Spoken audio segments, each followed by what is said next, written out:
मग खुर्चीवर बसा. पहिला मराठी शिका, मग खुर्चीवर बसा.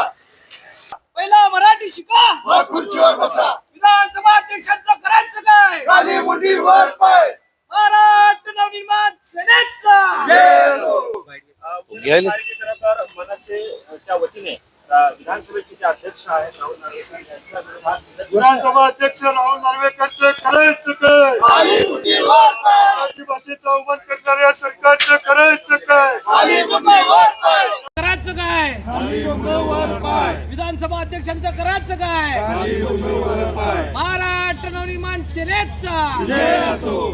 मराठी भाषेचा अवमान करणाऱ्या मराठी भाषेचा अवमान करणाऱ्या या सरकारने व या विधानसभा अध्यक्ष राहुल नार्वेकरने काल आशा भोसलेंच्या शोक प्रस्तावासंदर्भात निवेदन करत असताना मराठी भाषेची अतिशय भयानक प्रकारे चिरफाड केली. तर त्यासाठी महाराष्ट्र नवनिर्माण सोलापूरकडून आम्ही मराठी व्याकरण, मराठी बाराखडी, मराठी शुद्ध लेखन व काही मराठी साहित्यिकांचा इतिहास अशी पुस्तकं त्यांना आम्ही त्यांच्या आज पत्त्यावर पाठवत आहोत. तरी नुसतं त्यांच्या पत्त्यावर पाठवणारी पुस्तकं नसून मराठी भाषेचा स्वाभिमान, मराठी भाषेचा इतिहास आणि मराठी भाषेचा अभिमान आहे.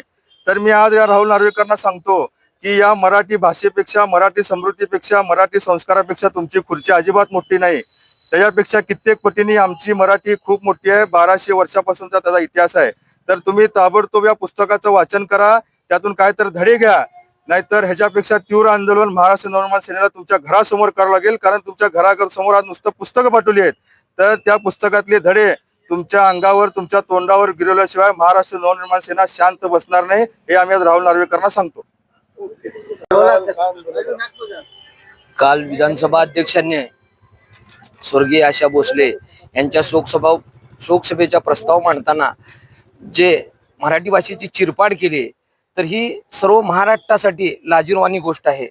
आणि त्यांना मराठी यावं म्हणून आम्ही सोलापूर महाराष्ट्र नवनिर्माण सेनेच्या वतीनं आज शुद्ध लेखन, बाराखडी आणि मराठीचे साहित्यिकांचे पुस्तक त्यांना पोस्टाने पाठवत आहोत.